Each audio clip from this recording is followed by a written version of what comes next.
Olá, bom dia, tudo bem? Hoje, 3 de outubro de 2018, nós estamos gravando mais um vídeo Giro da Semana aí para o nosso canal no YouTube. E duas coisinhas básicas. Primeiro, obrigado pela sua presença. Se você gosta do nosso canal, dê o seu like aí e de preferência se inscreva no canal para receber os nossos programas, os nossos vídeos, e ative o sininho para que esses vídeos sejam notificados no seu feed de notícias assim que eles forem lançados no nosso canal aí no YouTube. Bem, começamos o programa Giro da Semana e o nosso objetivo hoje é analisar os últimos eventos que ocorreram da semana passada para cá. Foram alguns eventos importantes, né? Eu vou me ater hoje ao movimento contra o fascismo Ele Não, as últimas duas pesquisas Ibope e Datafolha, que demonstram o crescimento do candidato Bolsonaro e a estabilização do candidato Haddad e dos outros candidatos. O movimento que ocorreu desde a semana passada até essa de enfrentamento dos candidatos que estão supostamente nos extremos, Fernando Haddad e Jair Bolsonaro, a perspectiva de segundo turno, né, e o debate que ocorrerá na Rede Globo, se não me engano, amanhã, dia 4, né, na quinta-feira, dia 4 de outubro. Bem, primeiro, domingo é o próximo dia das eleições, dia 7. Não deixe de votar, exerça seu direito à democracia. O voto foi uma conquista do cidadão brasileiro, uma conquista do eleitor comum. Nós não podemos esquecer que na história do Brasil, o homem comum não votava. O homem comum era afastado da política, afastado dos interesses do Estado. Quem votava no Brasil? No Brasil da época colonial, não existia o voto. Os governantes eram indicados pela coroa portuguesa. No Brasil imperial, passou-se a admitir o voto do eleitorado. E nós começamos a ter eleições para o parlamento. O Brasil era uma monarquia parlamentarista, apesar de haver um quarto poder, que era o poder moderador do imperador. Nós tínhamos uma monarquia parlamentarista e essa monarquia era eleita a partir do voto dos seus cidadãos. Só que era uma fração muito pequena do eleitorado. Esse voto era um voto censitário, um voto baseado na riqueza individual de cada pessoa. Inclusive os candidatos, para poder se apresentar ao pleito, eles tinham que ter uma renda econômica e eles tinham que estar habilitados economicamente para poder concorrer ao pleito. Tinham que ter propriedades, tinham que ter bens, tinham que ter renda, e porque somente dessa forma era possível se apresentar para exercer o direito à política, o direito à governança, o direito a participar do Estado. Os pobres, a classe média baixa, os libertos, os negros eram afastados totalmente da política, os escravos eram impedidos de exercer qualquer tipo de atividade política, as mulheres não participavam do processo, existia uma exclusão total naquele período do Império Brasileiro. O tempo vai passando, vem a República, as condições socioeconômicas do país não mudam, permanecem na mesma situação que estava no período imperial, até se agravam por conta da libertação dos escravos, que não veio acompanhada de uma mudança na distribuição de terras. Permaneceu a divisão anterior. O direito à propriedade privada foi algo que nunca foi combatido no Brasil da forma como ela está hoje, e por esse motivo você tinha uma elite muito concentrada e a maioria da população afastada do processo político. Vem a República passa por esse processo evolutivo, civilizatório, lentamente, as conquistas internacionais, as lutas dos trabalhadores pela Europa, nos Estados Unidos, e no Brasil isso vai chegando de forma lenta. Nós vamos ter aí a Revolução Militar de 1930, que foi quando Getúlio Vargas tomou o poder por meio da força do exército, e nós vamos ter, a partir desse momento, uma ascensão das classes trabalhadoras, do operariado, em função da necessidade que Getúlio tinha de se aproximar dessas camadas sociais. E isso faz com que as lutas das classes sociais essas lutas acabam sendo incorporadas ao nosso sistema eleitoral. E então o Brasil ele começa a alargar o seu espectro eleitoral com a inserção das mulheres. Mesmo assim, os analfabetos não votavam. O analfabeto era proibido de votar, ou seja, a pessoa, por ser analfabeta, ela não tinha o direito de exercer a cidadania brasileira, não tinha o direito de participar do pleito eleitoral, não tinha o direito de exercer seu voto. não tinha o direito de escolher o seu candidato, de escolher a sua tendência política, de escolher aquilo que ela queria para o Brasil. Isso vai acontecer até a década de 60, quer dizer, até 1988, até na Constituição de 1988. Até aquele momento o analfabeto não podia votar. Na década de 60, na década de 70, nós éramos 70 milhões de brasileiros. 60% da nossa população era analfabeta. Isso significa que apenas 40% do povo brasileiro podia exercer o seu direito de cidadania. Imagine que numa população de 70 milhões de brasileiros, 42 milhões estavam automaticamente excluídos da eleição, do processo eleitoral. Restavam aí 28 milhões de brasileiros.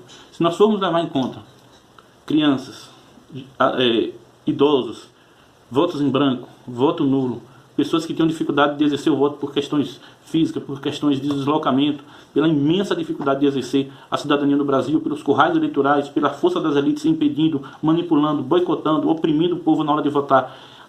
No final das contas, apenas uma parcela mínima da população exercia o seu direito de cidadania, o seu direito ao voto. E desta forma, o povo brasileiro muito raramente conseguia participar do processo eleitoral. Some-se a isso a ideia de que, a partir de 1964, com a ditadura militar, que infelizmente, lamentavelmente, o senhor Dias Toffoli acabou de renomear para movimento militar, um absurdo histórico, não se contesta um movimento daquela magnitude. O Brasil foi cerceado no seu direito de escolher seu candidato a presidente, foi cerceado no direito de exercer a sua cidadania, o brasileiro foi cerceado no direito de exercer seu direito de escolha de seus deputados. Deputados foram cassados, títulos de eleitores foram cassados, cidadãos brasileiros foram impedidos de votar, cidadãos brasileiros foram impedidos de morar no Brasil. Houve uma agressão à sociedade brasileira, uma agressão visceral que traz para o Brasil o espectro da ditadura, o espectro dos regimes autoritários, implanta na sociedade brasileira, que já era uma sociedade extremamente elitizada, extremamente usurpadora de direitos, extremamente que alienava a sociedade do processo político. Isso fazia com que uma parcela reduzidíssima da sociedade escolhesse a eleição e escolhesse seus candidatos. Isso vai mudar com a Constituição de 88, que apesar de ter sido uma Constituição formada num Congresso conservador, que foi eleito sobre a eleição de 1986, sobre as regras do regime autoritário, porque nós tínhamos a Constituição de 64, mas ela foi alterada pelo Ato Institucional de 1969. A Constituição de 1946, que foi alterada pelo Ato Institucional de 1969.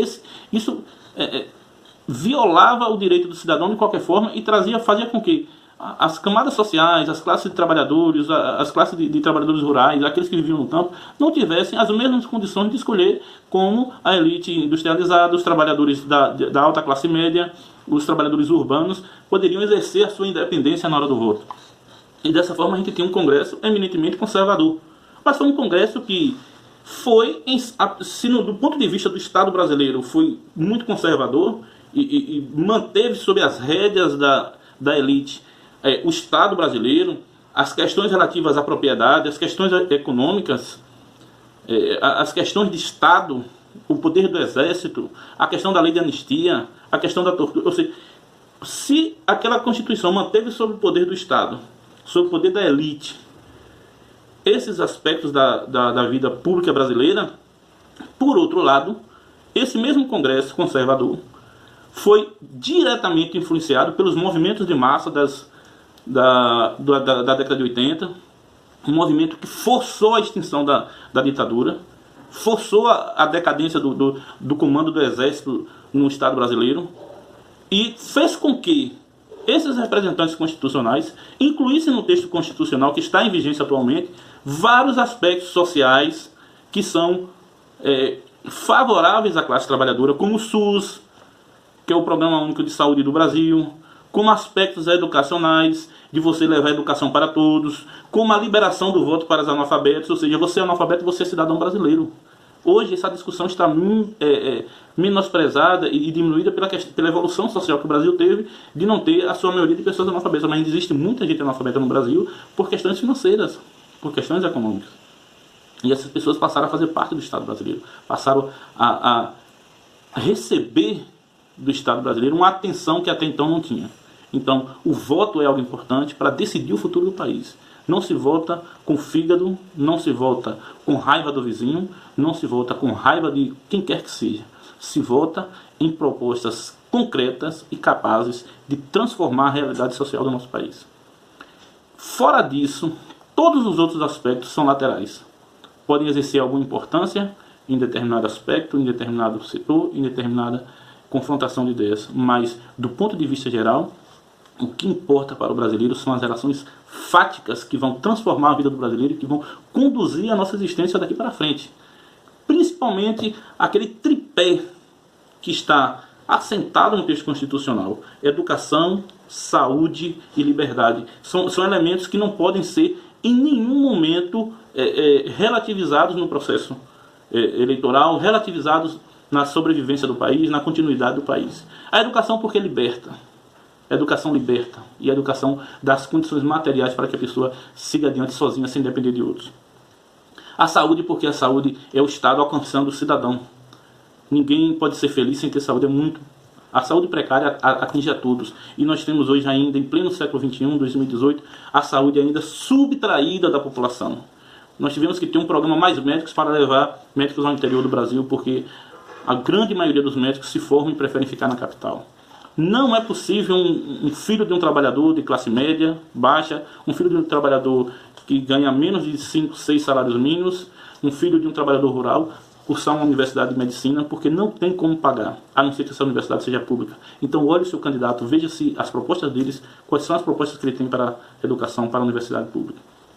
Era essa a minha mensagem que eu queria passar em respeito às eleições de domingo. Então você abra seu olho e pense, reflita em quem você vai votar, por que você vai votar, e aquilo que lhe é agradável, aquilo que lhe é útil, aquilo que vai ser essencial para a continuidade da sua existência, da sua família, da sua comunidade.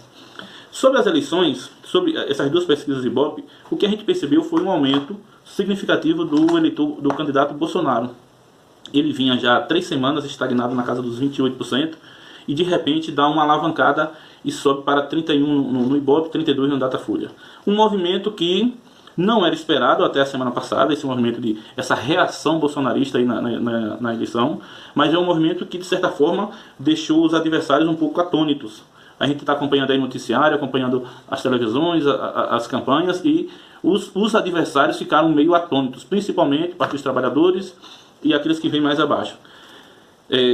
A minha avaliação é que essa alavancada de Bolsonaro, ela vai, se a gente depurar um pouco a pesquisa, a gente vai ver que reduz o número de indecisos, e esses indecisos passam uma parcela significativa para Bolsonaro. E lá embaixo, uma troca de volta aí entre os candidatos que estão no 3º ou 4º pelotão dessa corrida presidencial.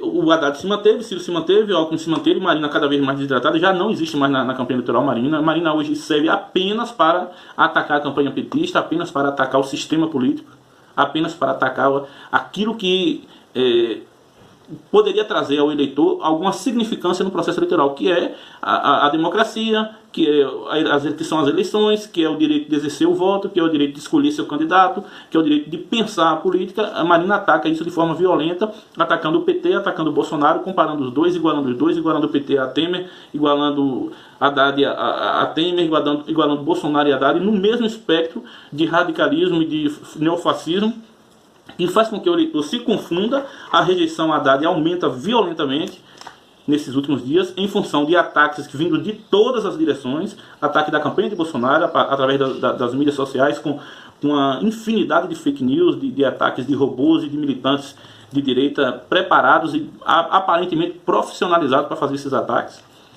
E recebe também a participação, a efetivação de Ciro Gomes, Geraldo Alckmin, o Amoedo, Álvaro Dias, que estão direcionando toda a sua metralhadora, todo o seu arsenal bélico de campanha em cima da candidatura do PT, fazendo com que sua rejeição chegue ao teto. O Partido dos Trabalhadores é um partido de 38 anos, o partido tem 7 eleições presidenciais disputando e está em sua 8ª. É evidente que o Partido dos Trabalhadores vai ter uma rejeição alta, porque essa disputa visceral nessas últimas eleições fez com que a animosidade aumentasse a níveis estratosféricos.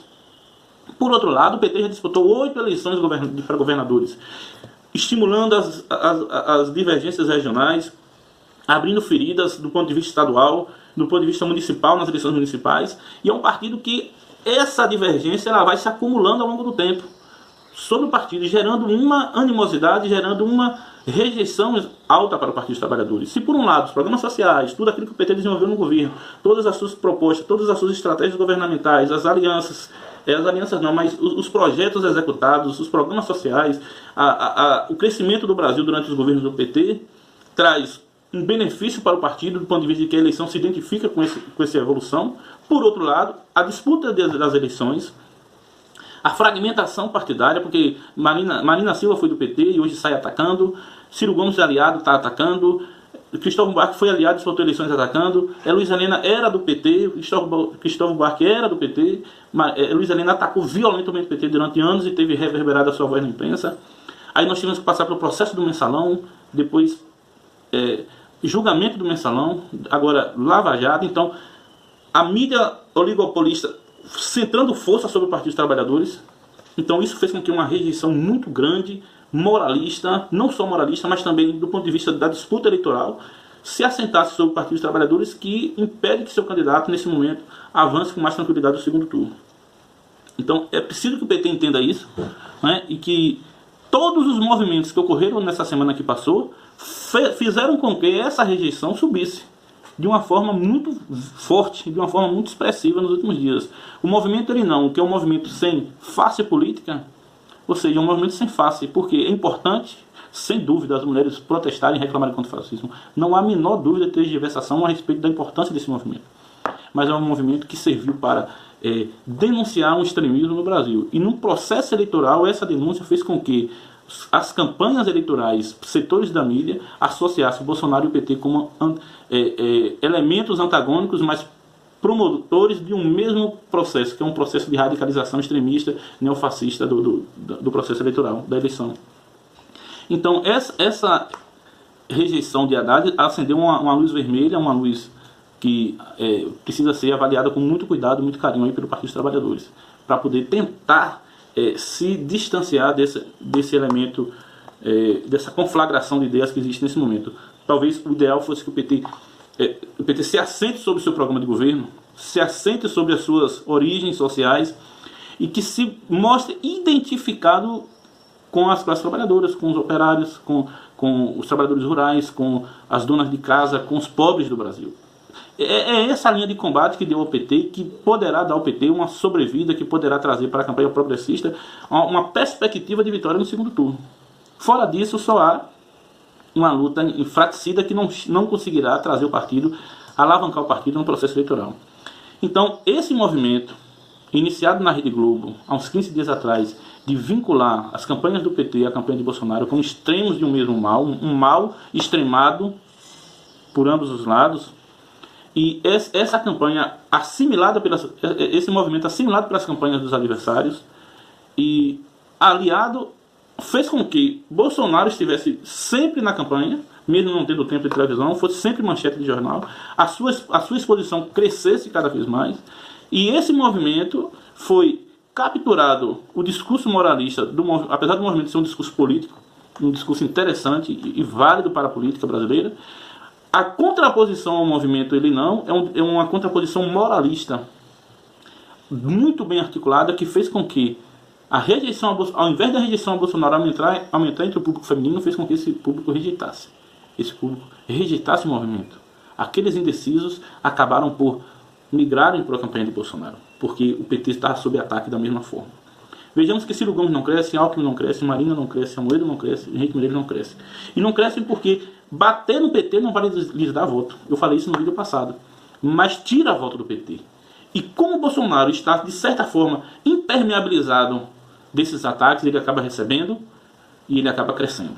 Então ele chega forte para o segundo turno. Existe aí um movimento ainda inicial, mas já acelerado, de tentar decidir a eleição no primeiro turno. Não é o que as pesquisas falam. As pesquisas não falam isso. Mas a gente não pode descartar a possibilidade, porque eleição é uma coisa que a gente só sabe o resultado quando as urnas são abertas. Mas nenhuma pesquisa fala isso nesse momento. Contudo, a gente tem que ficar... observar com calma, com tranquilidade. As campanhas têm que partir para cima e se apresentar como viáveis para o processo eleitoral. O segundo turno vai ser um segundo turno ranhido, duro, difícil, se houver segundo turno, eu acredito que vai haver, um dificílimo, onde não resta outra alternativa ao Partido dos Trabalhadores senão se aliar de forma visceral aos pobres, se aliar de forma visceral à classe trabalhadora, e tentar restabelecer as linhas políticas que lhes separaram da classe média. Porque a classe média também é parcela significativa da classe trabalhadora.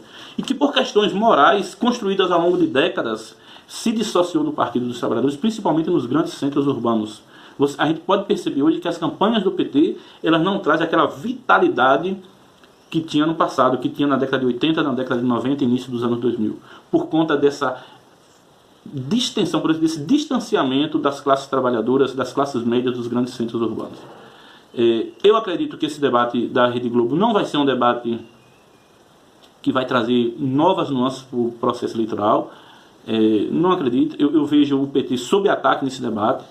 Eu acho que o Ciro Gomes, a Marina Silva, o Amoedo, o Álvaro Dias, eu não sei quem serão os participantes, mas acho que se confluirão para atacar o PT, para lhe tomar a segunda vaga, mas eu não vejo essa possibilidade nesse momento, porque 90% do eleitorado de Haddad já dizem que tem certeza absoluta de votar. Então eu não vi esse movimento de mudança de posições no segundo, terceiro e quarto lugar da pesquisa. Haddad está onde estava 10 dias atrás, Ciro está onde estava há 15, 20 dias atrás, e Alckmin a mesma coisa. Apenas esses pararam de cair e o PT parou de subir. O movimento de ataque ao PT só fez com que o PT parasse de subir. Alckmin parou de cair, Ciro parou de cair, Marina parou de cair e o PT parou de subir. E isso fez com que a campanha de Bolsonaro ganhasse um fôlego e chegasse nesse momento aos 32 pontos. Mas eu passo aqui uma mensagem de esperança para o campo progressista. Eu acho que o debate político, o primeiro turno está acabando, e está acabando de forma nefasta. Não há política, só há ataques e só existe a guerra, por enquanto, a guerra eleitoral. Não há política. Mas eu acho que o segundo turno nos abre uma perspectiva de debate político, de se assentar sobre o campo, sobre a disputa eleitoral, as propostas que são importantes para a sociedade. As propostas que podem fazer com que o povo brasileiro escolha o seu próximo presidente de forma objetiva, clara, sincera, baseado na história dos candidatos, baseado na história dos partidos políticos, baseado na história dos grupos políticos que apoiam cada candidatura e baseado no histórico de alianças desses grupos com os grupos sociais que formam o Brasil. Quem se alia com o grupo dos trabalhadores? Quem se alia com o grupo dos trabalhadores rurais? Quem se alia com as classes camponesas? Quem se alia com os grupos minoritários? Quem defende os interesses sociais? E quem defende os interesses dos empresários, dos financistas, das multinacionais? Quem defende o interesse do setor financeiro? Quem defende proliferação de armas? Quem defende a supressão de direitos sociais?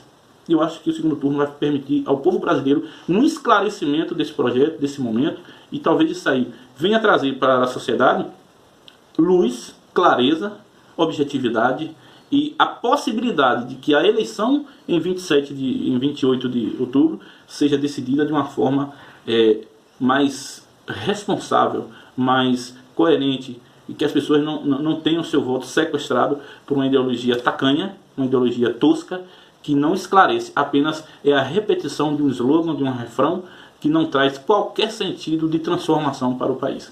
Isso aqui eu queria falar, né? E desejar a você aí muita clareza, muita tranquilidade, muita inteligência, muita paciência na hora de votar, que você faça uma introspecção de todo o processo eleitoral, da importância de se eleger um presidente que tenha significado e significância para você, que traga que possa reorganizar o país de forma que a sociedade os principais brasileiros, né, não diria os principais brasileiros, mas assim, a parcela principal da sociedade brasileira não seja suprimida naquilo que é mais elementar, seu direito de sobreviver, de trabalhar, de estudar, de ter saúde e de participar da vida, participar do meio social e de ser importante para o país no futuro. Muito obrigado, curta aí se você gostou do nosso programa, se inscreva no canal e divulgue esse vídeo aí para seus amigos, aquelas pessoas que você gosta. Valeu, até a semana que vem, ou caso haja alguma notícia nova aí, algum fato mais mais importante, que tenha um impacto mais significativo até domingo, a gente pode gravar um novo vídeo para tentar debater isso aí com vocês. Valeu, obrigado e até a semana que vem.